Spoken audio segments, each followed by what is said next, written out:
Hey guys, it's Mathor here once again with a bit of a questionable build video about the character I just then played to completion, which is Flicker Strike Gladiator. The questionable part being I still don't really know how to feel about this character because it had some ups and downs, and at the end of the day I am a bit confused. So historically I don't really like Flicker Strike too much. I have played it a few times, and every single time you kind of get sick of it by about level 90. At least that's how I and a lot of people feel. Lots of people play Flicker all the time and take it to like level 100 or some shit and love it. For me, it's more about a control thing, and I like to really feel in control of my character and my gameplay, and Flicker kind of takes a bit of that away. It is also a little bit uncomfortable to build into with various requirements of frenzy charges or multi-strike, melee splash, strike, all of that sort of stuff. So it can be a bit difficult. With this one, I wanted to try out the new Flicker Strike, so Flicker of Power, and it's really kind of tough to justify over regular Flicker unless you are power charge stacking and top heavy on the sort of passive tree. So this one was kind of just shoehorned into what would have probably been a regular Flicker Strike build. Instead, I tried to generate power charges just a little bit more and then use Flicker of Power. Of course, this also meant that getting a Vile Flicker Strike, which is one of the cooler things about Flicker Strike right now, was not available to me in the end, because as soon as I started playing this, some cunts bought out every single Vile Flicker of Power on the market, and then I tried to corrupt my own, and after like 10 it didn't work out, so I didn't get to play with Vile Flicker Strike. Very cool. But the whole point of starting a Flicker Strike, even though I don't like it, was basically to 1v1 this boss in the Wildwood. I wanted to just have some sort of fucking Super Saiyan DBZ style battle against this thing. And in the end, I came across it once, as you can see here, at around level 50 to 60, something like that. And I did get to live out my DBZ fantasies. It wasn't anything too crazy, like you just kind of lock onto him and then teleport to where he goes, and he doesn't teleport too much unless he's getting hit. So in the end, yep, got him down, and that was nice little fun. Could have probably retired the character there, because that's all I was really hoping to do with Flicker Strike, and feel that out. But I only faced him once, and that was the end of it. Either way, I did take the character to about level 92 and kill some uber bosses with it as well, just not with Flicker Strike. The basis for the build was to be a Gladiator, so I was going to try and be very meme once again, and go a Gladiator with block stacking and then perseverance, so armor and evasion stacking. Basically a worse version of a champion is what was going to be essentially the idea, because you wouldn't get quite as much armor evasion, and you wouldn't have perma fortify, and you wouldn't have some nice damage reduction that comes with the ascendancy, or some better aura scaling, but instead we'd have a lot of block. So the character did have 86 block, I think it was in the end, 86 or 87, and you can actually go up to 100 max block with the current charm setups, but with all that thickness, there's still a bit of a gaping hole of like some kind of spell damage and also degens. So even though I was extremely thick against some things, I was fairly thin against others, and that leaves you feeling a bit questionable and not really well built. Like, I could go ahead and tank plenty of Uber attacks and Uber boss fights that had some kind of attacks involved, like Uber Eater, but then I'd be very weak against just some degen puddles from random mobs. So it wouldn't feel particularly good or particularly thick. For example, this Minotaur here, I think it's got some extra damage and shit. You could just basically face tank it all day long with 86 block, with 70k evasion and armor, and then some decent little bit of recovery with some fortify and stuff. So with that sort of stuff, it felt pretty thick. But at the end of the day, Flicker Strike's terrible for boss fighting, especially endgame boss fighting, and I didn't particularly love the skill as well. So I did, to try and save this character at the very least, pivot to a bit more of a bossing skill in Bladestorm and Perforate.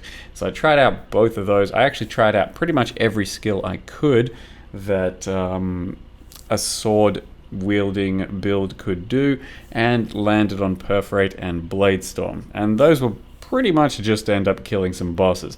So this is Uber Eater of Worlds, and for a melee character that's got nothing crazy on damage, it did actually take down Uber Eater pretty well. I'd say I got something like, I don't know, 5 to 10 million DPS, but we are pretty thick against most of his attacks, and I was limit testing a good amount of them to see what I could actually tank and what I couldn't. And the tentacles were pretty easy because with a lot of block and evasion, most of them just straight up aren't hitting you. This one here, sometimes I could tank, sometimes I couldn't, so I think it is block reliant to some extent. Otherwise, it seemed to me that between my testing, Perforate was the best single target skill available to me without having to build anything specific. So without like quality stacking or changing the setup too much in any way, Perforate seemed to perform the best against boss fights, and that's just something to at least learn from a melee character. So I did take down Uber Eater, Maven, Uber Shaper, and I think I could do probably the other Ubers as well. With this sort of a setup, but at the end of the day, it was supposed to be a Flicker character, and it was supposed to be some Gladiator memes, and it didn't go too long because, yeah, not super big fan of Flicker, and then also it was kind of a halfway there character in terms of defense. Like I said, you can build a very thick character like this, but with a gaping hole of defense in terms of regen or degen sort of stuff, it doesn't feel great. I did have 100% spell suppress, so I still tried to do some spell suppress stuff, but in a world where people can become damn near immune to physical and elemental damage just through sheer mitigation, block and then some suppress and stuff doesn't really cut it. Like, it's still not bad, but it's nowhere near as good. So this is just last little bit of character doing some bossing and stuff. Did do as much as I could with it, and I will go ahead and show you how I built the character just in case you want to see what the defensive setup can look like, and character that can still kill Ubers, but I didn't think was anything terribly impressive in the end. So here's a character, level 92 Gladiator. Glad, just a emote in Twitch chat. Yeah, nothing too big to really mention. We are based around, well, to begin with, Flicker Strike of Power. Nothing too special about it. It basically just takes away the frenzy generating system, and instead it has a power charge generating system to bypass the cooldown. So you do typically play Flicker Strike with some sort of frenzy generation from the gem itself, and then maybe some other sort of frenzy generation so that it's sustainable, because you need to bypass that cooldown so that you can keep attacking. You always pair it with Flicker Strike, with Multi-Strike. You then pair it with either some Splash, Melee Splash, the splash on the tree, and some additional strikes, which we have from both the passive tree and the gloves. Like I said, it's not too bad, but in the end, I don't really love it. And then it's not very good for single target because it is a very difficult skill to play around with, given that it is pure, thick, uncontrolled melee. So I did try and build it from a more defensive standpoint so that, we could actually be in there and attack and get good uptime happening. But even with that, I didn't think my character was super offensive like it maybe should have been. So maybe a champion would have been better in this exact same scenario. Maybe not Impale, maybe not focusing as much on block. I don't know exactly where I think I went wrong with making it feel particularly good. Either way, nothing too special about the new Flicker Strike of Power, I don't think anyway. Maybe it's just better for some cast on crit setups, who knows. So in the end, it is just a pretty basic sort of Perseverance Gladiator, kind of similar to champions I've made in the past, but it's with a bunch of block instead of just pure championing. So we've got this big block node here, challenger charges, so a bunch more attack speed, and then max block, and then armor and evasion per block, and then the lucky if you've blocked recently. So it's a bit more damage that way, but we've got a lot of block through the ascendancy, and then you can get even more if you want. So I've currently got 86, even though my max is 87, I've only got 86. But if you keep stacking charms with max to block, you can actually hit like 100% block these days, which is pretty crazy. But then you've still got the entire spell portion of the world to worry about, and as such, there's still a lot for you to worry about. So fully buffed, I'm at 70k armor and evasion, so the perseverance is doing some work, but it's nothing too crazy. I think I've had champs in the past that go up to like 110 of both, so it can go a bit higher, but it's still a decent use under this circumstance. What else is there to say? So I did craft pretty much everything on this character from scratch. I went with a life on block shield that has a bunch of hybrid action, so just dense fossils until some good things happened, locked prefixes, veiled, and then exalted until something good happened, and we got block, so it's a pretty damn good shield for this sort of situation. And then crafted whatever I wanted. So I did become ailment immune through this and through the boots and the passives, so 100% chance to avoid ailments this way. Grabbed a chest, which I think I didn't even craft. I think this one is just 4 divines, something like that, on the market. Just a bunch of hybrid shit and then some suppress.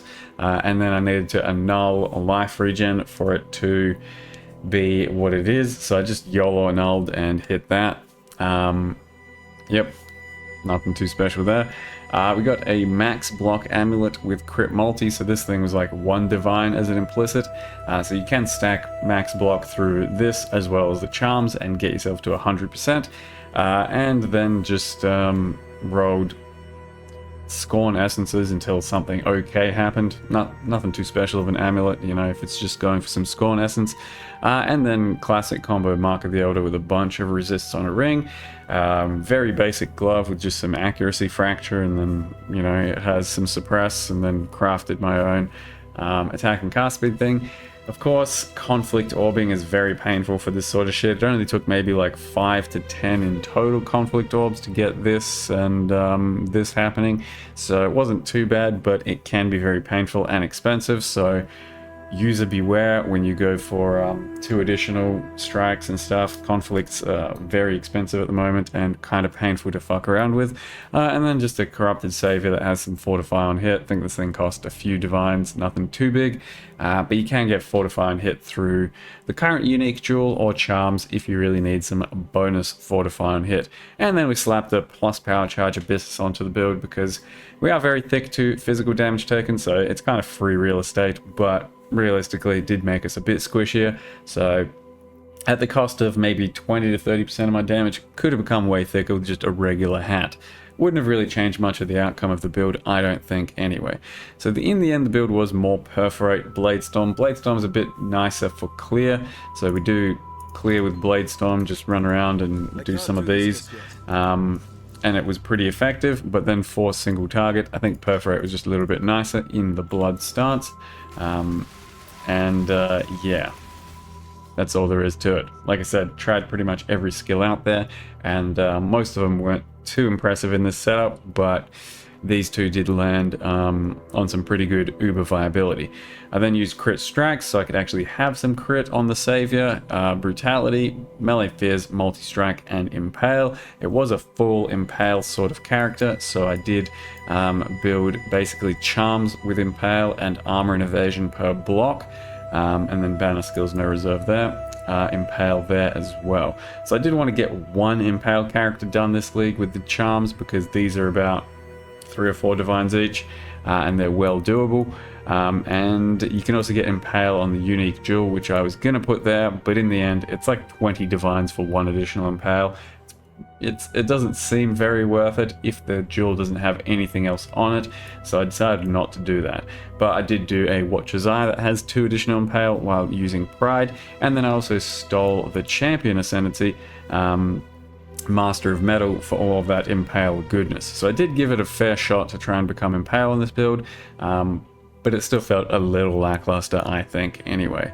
And then some reserve over there and some extra reserve over here, and just battle hardened on our clusters so that we can stack armor and evasion a little bit better. So kind of similar to other champions I've done in the past, but as a gladiator base, so we've got all this block and shield stuff, and for that it did feel kind of good, but I don't know. block in a world where you can actually become damn near immune to things just through, you know, conversions and reductions and less damage takens and that sort of thing, block does still feel a bit lackluster. So that was the character. You know, found it interesting, cool, hopefully. The set here is Kalgura and Runesmith with the Shackled Immortal hat. I think it's just pure supporter pack stuff. I don't really like how too many things look on Duelist, but this setup seemed pretty cool. Ancient Dread Wings as well. Mostly supporter pack stuff. So with that, we'll start up another character.